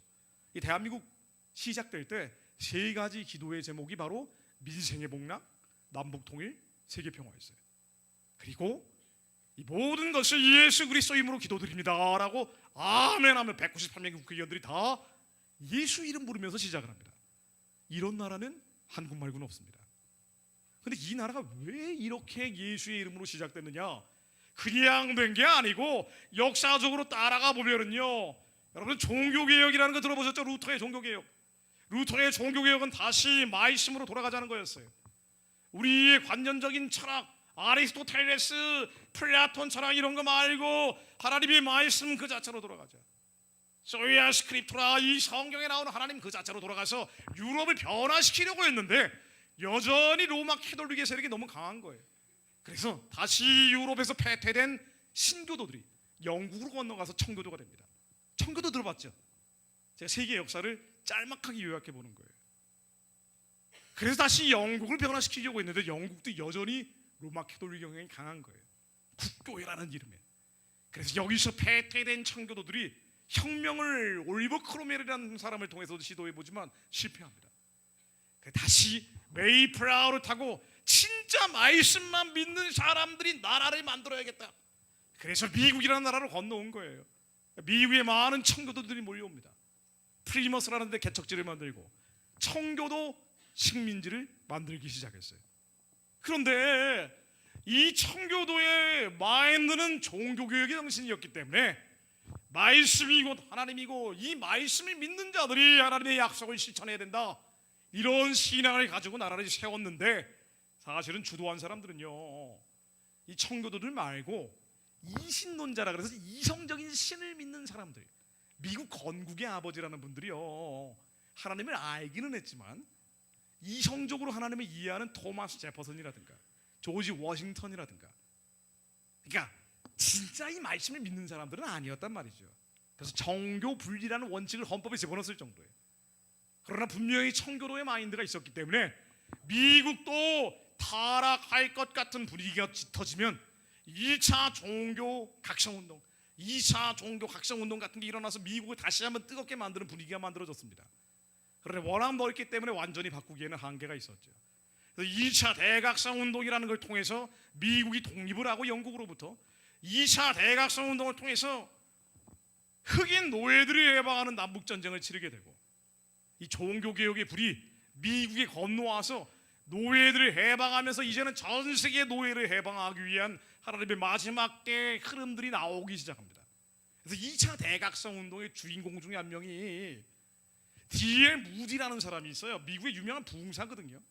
이 사람은 성경적 종말론자여가지고 우리 시대에 예수님 오실 길을 만들자, 그러면서 미국의 영혼들이요, 이제는 흑인 노예들을 해방했기 때문에 전 세계의 노예들을 해방하기 위해서 아시아로 갑시다, 인도로 갑시다, 중국으로 갑시다, 일본으로 갑시다, 그리고 조선이라는 나라가 있습니다. 그래서 2차 대각성운동, 그러니까 종교개혁의 불이 유럽에서 영국으로, 영국에서 미국으로, 미국에서 다시 아시아로 오게 되는 거예요. 그러면서 선교의 길이 쫙 하고 열리기 시작합니다. 그래서 조선이라는 나라가 어떤 나라인지도 들어본 적이 없는 많은 청년들, 바로 여러분 나이에 언더우드 25살, 아펜젤러 26살, 20대 중반의 이 청년들이, 그렇지, 내가 사는 이유는 하나님이 우리 안에 오셔서 부르심이 소망을 준 것이기 때문에 우리 옛 사람의 정과 욕심을 차기 위해 사는 게 아니라, 썩어 없어질 땅의 것 육의 것을 따라가는 게 아니라 하나님의 선한 뜻을 이루기 위해 사는 거지. D.L. 무디의 이 설교 듣고 많은 사람들이 아시아로 쏟아져 오기 시작합니다. 그래서 1904년에서 1914년 사이에 조선에 왔던 선교사들 가운데 무려 60% 정도가 이 D.L. 무디 설교를 듣고 온 사람들이에요. 이 사람들은 미국의 1차 대각성운동, 2차 대각성운동, 즉 종교개혁의 정신을 가지고 조선에 온 거예요. 이 사람들은 다른 생각이 없었어요. 조선이라는 나라에 와서 2천만 조선 사람들이 복음한 뒤에 이 사람들 데리고 선교하는 나라 만들어야 된다, 이 얘기를 당시에 가장 버림받던 사람들한테 한 거예요. 기생 출신이었던 사람, 과부였던 사람, 버림받은 고아들에게, 야, 너희들 상황이 뭐든 환경이 뭐든 우리의 사명은 뭐냐, 예수님 오실 길 예비하기 위해서 온 유대와 사마리아와 땅끝까지 이르러 증인이 된다. 근데 희한하게 말이죠, 중국, 인도, 일본, 아시아 각 나라에 흩어졌는데 하여튼 조선이라는 나라는 말이에요, 선교사들이 와서 말씀만 전하면 야산에 불 붙는 것처럼 복음이 전해지더라고요. 참 특이한 나라입니다. 왜 그러냐면요, 이게 이제 성경적으로 들어가면 창세기에 욕단족속, 벨렉족속 별의별 얘기들이 나오는데 뭐 이런 얘기 좀 길고요, 다 빼버리고 한국 사람들은 특이하게 다른 나라를 침략해 본 적이 없어요. 여러분, 이거 굉장히 강점입니다. 우리가 약소 국가여서 그런 치명적인 수치심도 있지만 한국 사람들은 언제나 경천애인이라 그래서요, 하늘을 존경하고 사람을 사랑하는 것을 우리 삶의 기준으로 삼았던 백성들이에요. 선량하다고 기본적으로. 이 백성들에게 가난하고 굶주려서 조금 목피하고 살고 있던 조선 사람들에게 복음이 들어가서 당신들의 사명은 세계에 복음을 전하는 겁니다. 그러니까 이 버림받던 사람들이 뒤집어져 가지고 말이에요. 1907년에 평양 대각성 운동이 일어나고 원산 대각성 운동이 일어나고 온 나라가 망해가는데도 불구하고 각성 운동이 일어나기 시작한 거예요. 마치 미국의 대각성 운동처럼. 근데 이 각성 운동이 일어날 때 하필이면 나라가 망해버렸어요. 근데 나라가 망해버렸는데도 불구하고 하나님을 아는 사람들, 사실 선교사들 메시지를 들었던 사람들이죠. 이 사람들은 야, 나라가 이 땅의 나라가 사라져도 말이야, 하늘의 나라를 구하면 반드시 하나님이 땅의 나라를 회복시켜 주실 거예요. 믿었던 사람들이 나온 거예요. 그 중에 한 사람이 이승만이었습니다. 대한민국 초대 대통령. 이 양반은요 원래 유학자였는데 감옥 안에서 사형 선고를 받고 감옥 안에서 하나님을 만났어요. 서양 선교사가 던져준 성경책을 읽다가 너무 마음이 답답하니까, 사형 선고를 받았으니까 살 소망이 없는 사람이에요. 근데 이 성경책을 읽다가 빛 가운데 빨려가는 성령 체험을 하게 됩니다. 그러더니 사람이 바뀌어버렸네. 하나님 만나버리니까. 이 말씀을 중얼중얼거리다가 하나님 만나버리니까 사람이 뒤집어져 가지고, 그러네, 우리가 예수님만 만나면, 하나님만 만나면 하나님이 절대 우리를 버리시는 분이 아니야. 나를 살려주신 하나님이 이 민족을 살려주실 거야. 하나님의 부르심의 소망이 들어온 거예요. 그리고 그 다음날부터 예배만 드렸어요. 감옥 안에 있는 양반들이 전도했습니다. 우리 역사상 최초의 감옥 전도 운동이 일어났어요. 이승만이 사형 선고받고 한 일이에요. 그리고 예배만 드리다가 드디어 6년 만에 기적이 일어났어요. 사면을 받은 거예요. 그리고 이 사람이 기적을 체험하고 나온 거예요. 그랬더니 이승만이 뭐라고 얘기하느냐면요, 한일합방 내기 한 몇 년 전인데, 의사조약 맺기 2년 전인데 1904년에 독립정신이라는 책을 쓰면서 언젠가는 이 민족이, 지금 이 모양이 꼴이지만 외교권을 박탈당하고 있지만, 그러나 언젠가는 이 민족이 EU 국가가 될 거예요. 다 절망하고 있는데 하나님만 한 사람은 절망 안 한 거예요. 왜? 말씀이 임하면 뒤집어지는 걸 믿었으니까. 하나님이 이 민족을 부르신 데는 이유가 있다는 걸 믿었으니까. 그리고 이런 사람들이 일제시대 많이 나타나기 시작한 거예요. 그래서 언젠가는 이 민족이 광복이 될 것이고 하나님이 반드시 살려주실 텐데, 그런 날이 오면은 이 나라는 세계를 선교하는 나라가 될 거야. 절망 가운데 소망을 가진 사람이 나타났고, 이승만도 한일합방이 1910년 됐는데, 한일합방이 되고 나서 3년 뒤에 한국교회 핍박이라는 책을 쓰면서 뭐라고 얘기하느냐, 언젠가는 이 민족이 교회 일에만 전력을 다하면, 즉 예수님만 믿으면 언젠가 이 백성은 중국을 전도하고 일본을 전도하고 세계에 평화를 전하는 나라가 될 거야. 절망하고 있는 사람들에게 하나님 믿으면 된다. 하나님은 반드시 두드리는 자에게 길을 열어주신다. 사실 현실은 여러분들보다 더 나빴어요. 그러나 하나님의 약속을 믿느냐 믿지 않느냐, 이 죄와 싸워 이기느냐 이기지 않느냐, 이 차이라고요. 그래서 언젠가는 이 백성이 세계의 평화를 전하는 나라가 될 것인데, 그래서 많은 사람들이 얘기하기를 조선은 동방의 이스라엘 같은 나라라고 부르더라. 이게 지금으로부터 105년 전에 나온 얘기예요. 특별한 나라다. 왜 그랬냐면요, 이승만이 무슨 계시를 받고 그런 얘기한 게 아니라 선교사들이 한 얘기였어요. 한일합방이 되고 1910년 6월달 8월달에 되는데, 한일합방 되기 2달 전에 서울에 있는 장로회 신학교라고 있어요. 장신대학교로 만든 마포 사멸 선교사라는 분이 있는데, 이 양반 같은 사람은요, 영국 에딘버러에서 세계 선교대회를 열 때 선교 보고를 하면서 이런 얘기를 합니다. 조선은 참 특별한 나라입니다. 지금 이 나라가 망해가는데, 이 땅의 나라가 사라져가는데, 그런데 하나님이 특별히 붙잡으신 것 같습니다. 무슨 마른 장작에 불 붙는 것처럼 복음이 전해지는데, 고아들을 모아다가 아무런 희망이 없는 이 고아들에게 예수가 그리스도야 그러면 합창을 하기 시작하는데, 참 희한한 나라입니다. 근데 언젠지는 모르겠지만 언젠가는 이 나라가 영적인 강대국이 될 겁니다. 대한민국에 대해서 그렇게 기도하는 사람들이 나온 거예요. 그러니까 일제 35년 동안 연단받은 사람들이, 그래, 언젠가 이 나라가 광복이 되면 세계 선교하는 나라가 돼야지. 그 나라는 남북이 하나가 된 나라야. 분단된 나라가 아니야. 왜? 만주로 연해주로 복음 전하러 가야 되기 때문에. 그래서 광복이래니까요, 이 사진 광복 사진 아닙니까? 광복이래니까 바라보는 시선이 완전히 양쪽으로 갈라진 거예요. 한쪽은요, 하나님 없다고 하는 사람들, 하나님이 살아계시면은 어떻게 일제 35년 수치를 겪게 라고 절망한 사람들은 북쪽으로 올라갔어요. 그리고 하나님을 알았던 사람들은 남쪽으로 내려옵니다. 남북이 영적으로 갈라진 거예요. 완전히 그렇게 갈라졌어요. 실제로 1945년에서 55년 사이에 한국 교회가 정말 많이 세워지는데, 광복되고 남북이 분단되는 과정에서 남한의 교회가 많이 세워지는데, 이 남한에 세워졌던 교회 90%가 북한에서 신앙을 가지고 있던 월남자들이 세운 교회란 말이에요. 신앙의 자유를 찾아온 사람들이 남쪽에서 교회를 세운 거예요. 그리고는 북쪽에는 하나님 없다는 사람들이 잔뜩 모이니까 김일성이 이때다 하면서 자기를 신격화하고 우상하기 시작합니다. 그리고 김일성을 신으로 만들어 놓은 주체 사상이라는 걸 만들어서 어디를 가나 김일성, 김정일 사진과 동상을 걸어놓고 절하게 만드는 시스템을 만들어 놓은 거예요. 그래서 북한은 그냥 나라가 아니고요, 김일성, 김정일을 신으로 만들어 놓은 태양신 체제예요. 무슨 방에, 호텔 방에 가도, 로비에 가도 김일성, 김정일 사진을 걸어놨어요. 자, 좀만 더 하고 마무리하겠습니다. 이게 요거는 보여드려야 될 것 같아서 제가 조금 말씀드리는 거예요.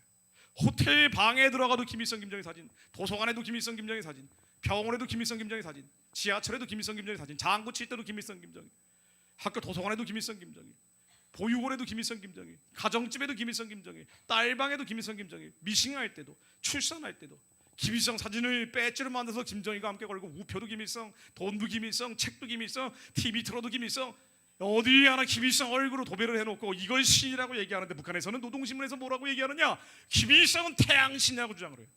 진짜 우리 민족이 태양신이라고 그래요. 여러분, 영안을 열어봐야 됩니다. 마음의 눈을 열어서 이 상황들을 봐야 돼요. 북한 문제는 뭐 나하고 상관없는 문제가 아니고요, 여러분의 미래와 직접적으로 상관이 있는 문제예요. 우리는 세계 선교의 사명이 있기 때문에. 저 체제는요, 우리 민족의 바알 제단이에요.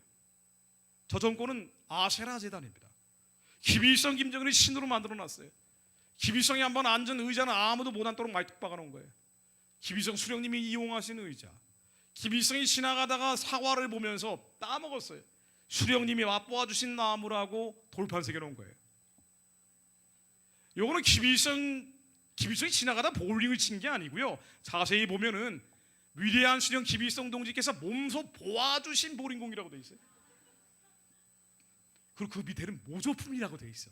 진품도 아니야. 진짜 쳐다본 건 아래다 갖다 놓고. 김일성이 신이 됐기 때문입니다.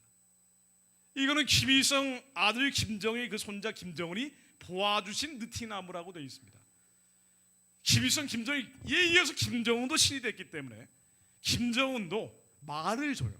성경에서 따와서 사과나무에 김정은이 말씀을 주셨다라고 해서 만들어 놓은 거예요. 이거는 김일성, 김정일이 사진 속에서 더울까봐 그러는지 선풍기를 시원하게 틀고 있는 겁니다. 북한은 김일성 동상을 엄청 세워놨죠. 바알 제단이에요, 아세라 제단이에요. 여러분, 북한의 공산주의하고 무슨 잘해보자고 얘기하는 것 자체가 영적으로 완전히 틀린 얘기예요. 북한은 정권하고 주민하고 완전히 다릅니다. 하나는 포갑하는 정권, 하나는 포갑당하는 백성들이에요. 이거를 색줄이나 이겼다는 먹물이 들어간 사람들이 잘못 보는데, 남북 화해 협력이니 뭐니 얘기하고 있는데, 북한 정권은 화해 협력의 대상이 아닙니다. 이거는 김일성, 김정일을 신으로 만들어놓은 바알 제단이기 때문에. 이게 평양에 있는 만수대 동상이라 그러는데요, 23m짜리. 여기에 쏟아부은 금값만 한 20억 원어치 된다 그래요. 금을 도배를 한 거기 때문에. 어린 시절의 김일성, 소년 시절의 김일성, 행군하는 김일성, 쌍안경 든 김일성, 오른손 든 김일성, 앉아있는 김일성, 왼손 뻗은 김일성, 왼손 덧뻗은 김일성, 총검술하는 김일성, 오른손 교시집 들고 있는 김일성, 소년을 안고 있는 김일성, 소녀를 안고 있는 김일성, 소녀를 오른쪽으로 보내는 김일성, 배가 나온 김일성, 배나 나오고 오른손 든 김일성, 배만 쭉 내민 김일성, 배를 내리고 손 내린 김일성, 쭉쭉 내려가는 김일성, 농사 수확을 기뻐하는 김일성, 말 탄 김일성, 금칠한 김일성, 금 덧칠해서 아래 자른 김일성, 대리석 김일성, 대리석으로 앉아있는 김일성, 대리석으로 서 있는 김일성, 대리석 서 있고 왼쪽에 팔 낀 김일성, 이런 게 38,000개. 여러분, 마음의 눈을 열어서 봐야 돼요. 우리 육안으로 보이는 게 다가 아닙니다. 보이지 않는 세계가 보이는 세계를 지배하는데 북한을 잡고 있는 정사 권세, 어둠의 세상 주관자, 하늘에 있는 악의 영들을 봐야 됩니다. 여기에 김정일 동상까지 쌍쌍으로 만들어서 38,000 곱하기 2가 되고 여기를 경배하게 되어 있는 곳이 북한이에요. 북한의 정치범 수용소 들어봤죠? 왜 가느냐? 김일성 동상이 절하지 않으면 끌려가는 곳이에요. 그리고 저 평양에 행복하게 살고 있는 유치원에 있는 아이들과 달리 가련한 아이들은 그냥 죽어가는 거예요. 김일성을 태양이라고 얘기하면서. 종교입니다. 이건 완전한 종교예요. 김일성을 신으로 만들어놓은 종교적인 질서예요. 하나님이 왜 한국에 여러분들이 태어나게 하셨는고 아니요? 사명이 있기 때문이고요. 여러분들은 북한을 열고 세계를 선교할 사명이 있습니다. 근데 북한 지역은 뭔고 아니? 북한 지역은 정권이 주민을 완전히 지배하고 있는 곳이에요. 그리고 이 정권은 김일성을 신으로 만들어 놓은 신정체제고 우상 숭배의 진이기 때문에 김일성이 신의 자리에서 내려와야 돼요. 그래야 선교가 됩니다. 그래야 기독교가 제일 탄압받고 있는 북한에서 신앙의 자유가 허용이 됩니다. 그러므로 여러분들이 기도해야 돼요. 왜? 한국 사람으로 태어났기 때문에. 안 그럼 나중에 주님이 물어보십니다. 너 김성호한테 강연 듣고도 왜 기도 안 했니라고 물어봐요. 아니, 제 취업이 안 돼서 그랬어요. 그럼 하나님 뭐라 그러실 것 같아? 이 악하고 게으른 종아, 내가 너를 취업시킬 걸 믿지 않았느냐라고 하실 겁니다. 취업은 여러분들의 문제가 아니에요. 여러분들이 예수 안에서 구하면 하나님이 주시는 문제입니다. 여러분들이 걱정과 근심과 염려와 두려움과 불안감이 하나님의 일을 못하게 막고 있다고요. 예수의 몸이 오는 이 불안감들은 다 떠나갈지어다. 평안함 가운데 하나님께서 주시는 소망이 새록새록 떠오를 거예요.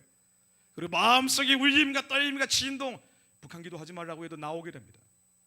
하나님, 2천만 노예 동족도 해방시켜 주십시오. 저 사람들은 이 마을에서 저 마을로 이동할 자유가 없어요. 하나님, 저들에게 자유가 허용되게 하옵소서. 평양에 하나님 물의 자유가 허용되게 하옵소서. 원산에 하나님 물의 자유가 허용되게 하옵소서. 우리 인생이 하나님 휴전선 이남 박토에 갇힌 삶이 되지 않게 하시며 북한의 우상의 진이 무너진 뒤에 하나님 저 땅을 재건하는 자들로 우리를 사용해 주옵소서. 제가 이 말씀만 드리고 끝낼게요. 제가 여행 유튜브를 연구하면서 한참을 본 적이 있는데, 빠니보틀이라고 있죠. 빠니보틀, 그 구독자 워낙 많으니까. 빠니보틀 말고도 오지를 여행하는 젊은 친구들이 굉장히 많더라고요. 제가 관심 있는 지역이 스탄 국가입니다. 파키스탄, 카자흐스탄, 우즈베키스탄, 키르기스탄. 이시리안 못 사는 나라죠. 이런 데를 막 애들이 가요, 젊은 친구들이. 보통 여행가들이 안 가는 데를 한국 젊은 친구들은 가가지고 보여주더라고요. 그런데 이 스탄 국가에 있는 젊은 사람들을 보면은요, 여러분들보다 만족도가 높습니다. 행복도가 높아요. 수치로 나오는데 현장의 영상들을 보니까 진짜 그렇더라고요. 이게 뭘까 하고 봐요. 이게 뭘까? 아니, 미국에서 젊은 사람들이 만족도와 행복도가 높은 건 그렇다 치고 왜 한국 사람들보다 훨씬 못 사는데 러시아에 가도 그렇단 말이에요. 러시아 청년들은 한국 사람들보다 그렇게 막 일그러져 있지는 않아요. 막 스트레스를 받고 있지는 않다고. 왜 그럴까? 여러분, 사람은요 살 수 있는 공간이 필요합니다. 생존 반경이 필요해요. 근데 좁은 공간에 너무 많은 사람들을 비슷하게 모아놓으면요 반드시 약육강식이 일어나요. 서로 물고 뜯고 싸우게 돼 있다고요. 오징어 게임이 되는 거예요. 여러분, 사실은 한국이라는 이 휴전선 이남의 박토는요 3면이 바다로 둘러싸여 있고 휴전선도 막혀있기 때문에 완전한 섬에 갇힌 오징어 게임을 하고 있는 거나 마찬가지란 말이죠. 그러니까 사람들이 공감하는 거 아니에요, 그런 거를. 근데 이 경쟁에서 내가 어느 정도 앞서가고 있다 그러면 그나마 불안하면서도 생존은 보장되니까 살만하다고 느낄지 모르는데, 아예 여기서 밀려났다고 생각하는 대부분의 90%는요 아무리 열심히 해봐야 미래가 잘 안 보인다고 생각을 하니까 넷플릭스 중독이 돼 있든가 유튜브 중독이 돼 있단 말이죠. 멍하니 무력감과 무기력에 빠지는 게 한국의 청년들이 돼 있는 거예요. 너무나 슬픈 일이지만, 근데 왜 이런지, why, 왜 그런지 따라가 보라고요. what, 현상을 보는 게 아니라 왜 그러느냐.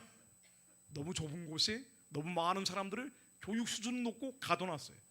그러니 이 안에서 이상해지는 겁니다. 하나님은 뭐라고 명령하시는 거 아니?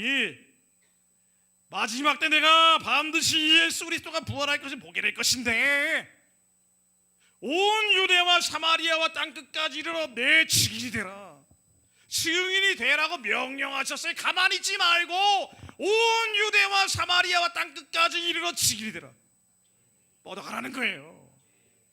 세계 선교하라는 겁니다. 그런데 북한이 꽉 막고 있는 거예요. 종교개혁을 해서 유럽을 달구려다 실패하고 영국, 미국, 지나 이제 한국에 왔는데 이제 마지막 남아있는 선교의 블랙벨트 같은 것이 북한 위로 쭈르륵 이스라엘까지 연결되어 있는 거예요. 이걸 열고 복음을 전해라. 그럼 예수님이 다시 오신다는 거예요. 우리의 사명, 왜 한국 사람으로 태어나게 했는 거 아니요? 한국 사람들은, 여러분들은요, 북한 사람들을 살려내서 끝나는 게 아니에요. 저 사람들 살려낸다면 뭐 할 겁니까? 남쪽으로 내려와요? 대량 난민 내려옵니까? 말도 안 되는 얘기예요. 왜 남쪽으로 내려와요? 세상에 헛된 속임수 초등학문 가진 사람들이 하는 얘기입니다. 통일 비용이요, 말도 안 되는 얘기예요.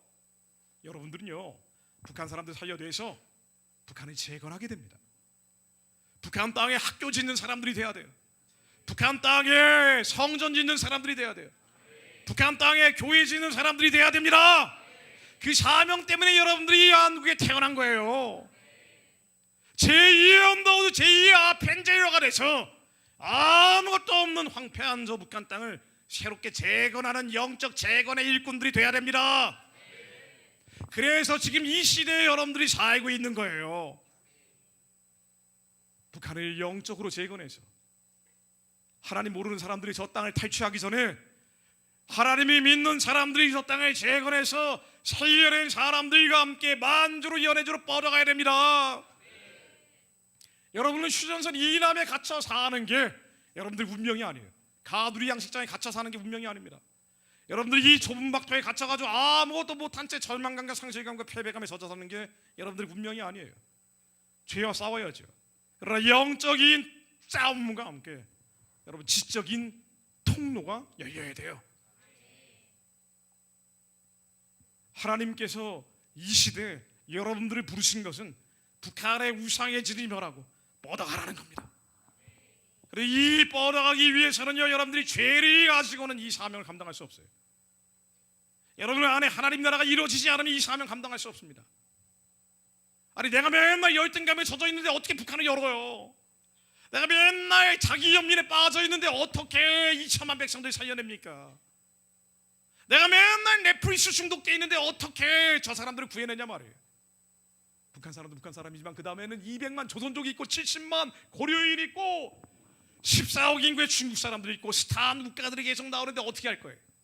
어떻게 할 겁니까? 하나님이 거룩하신 것처럼 여러분도 거룩해져야 돼요. 거룩은 여러분의 죄와 피 흘려 싸워 이긴 자들을 의미합니다. 그리고 싸워 이길 수 있는 힘이 여러분 안에 있습니다. 우리 하나님께 속했기 때문이에요. 우리 안에 계시니까 세상에 있는 이보다 크시기 때문이에요. 그래서 골리앗들이 이제는 우리 안에 골리앗을 짓밟아버리고 만주와 연해주리시나 열방과 잡족과 이족들의 골리앗들이 진짜 몰려올 때 이스라엘이 올 거 아니에요. 예루살렘까지 갈 때까지 혈과 육으로 싸우는 게 아니라 한류에 빠져있는 저 아랍 백성들에게 우리는 말씀이 선포함으로 승리합니다. 예수님의 명으로니 선교의 길이 열릴지어다. 예수님의 명으로니 저 우상의 진이 무너질지어다. 예수 그리스도의 명으로니 저 어둠과 흑암의 진은 깨어질지어다. 여러분들 휴전선 이남에서 소망이 없다고 절망하지 마세요. 믿는 자들이 선포하면 북한의 우상의 진이 무너집니다. 지금 복음 통일 위해 기도하는 사람 너무 많아요. 너무 많은데 믿지 않으면서 기도해봐야 아무 소용이 없습니다. 300명의 믿는 기도원의 용사들이 있으면 하나님이 그들을 재건의 일꾼들로 사용합니다. 여러분들이 북한 재건의 일꾼들이에요. 저 땅을 새롭게 할 사람들입니다. 만주로 시베리아로 뻗어갈 사람들이에요. 여러분들이 이 힘든 한국 땅에서 배우고 익히고 치열하게 살아온 데는 이유가 있어요. 학력 수준 높아가지고 서로 물고 뜯고 싸우면서 죽이라는 게 아니란 말이죠. 길을 열고 뻗어가라는 거예요. 그리고 예수님 오실 길을 예비하라는 거예요. 그래서 내 열등감과 절망감과 패배감과 원통함과 억울함, 내 인생만 왜 이렇습니까? 내 친구는 안 그런데 이 억울함과 싸워 이겨서 정말 비교할 수 없을 정도로 고난받았던 북한의 저 가련한 백성들 사연에서 북한 남자들 평균 신장이 156cm가 돼버렸대요. 요만한 애들이 와가지고 너 참 귀엽다, 머리 쓰다만 주면 몇 살이니 물어보면 26 이른다는 거예요. 저 사람들 사연에서 너희들 절망할 필요 없어. 156이면 어떠냐. 나도 남한에서 164인데 살았는데 아무것도 중요한 게 아니야. 그 스트레스와 싸워 이겨서 영혼을 살리는 자의 사명이 네가 있어. 하나님의 말씀을 믿는 자들에겐 능치 못함이 없어. 믿지 못하는 자들은 아무것도 할 수 없지만 믿는 자들에게 이런 표식이 따라 예수 그리스도의 이름으로 귀신이 떠나갈지어다. 기비서 망령들이 너희들은 자유로워질지어다. 북한의 마약 중독 비율이 40%까지 올라갔습니다. 이 마약 중독이 영들이 떠나갈지어다. 여러분들이 살아나서 살려야 됩니다. 그리고 예루살렘에 가서 수많은 이방의 잡족들과 함께 우리는 노래할 거예요. 예수여 오서 오시옵소서. 주 예수 그리스도여 이 땅에 오시옵소서. 다시는 슬퍼하는 것, 곡하는 것, 애통하는 것 없이 주님과 더불어 영원한 생명수 샘물을 값없이 마시기 원합니다. 주님 저희로 성전에 기둥되게 하옵소서. 저희로 hin도를 쉬는 자가 되게 하옵소서. 주님 다시 오시는 날 영생을 누리면서 저희 수많은 어려움들이 있었지만요, 하나님 그러나 이겼습니다. 제가 이겼습니다. 죄와 싸워 이겼습니다. 절망감과 싸워 이겼습니다. 우울감과 싸워 이겼습니다. 하나님 사명을 감당했습니다. 하나님 영광 받아주십시오. 여러분은 그래서 한국 사람으로 이 시대 이 땅에 살고 있습니다. 기도하는 자들은 반드시 하나님이 길을 열어주십니다. 기도하겠습니다. 하나님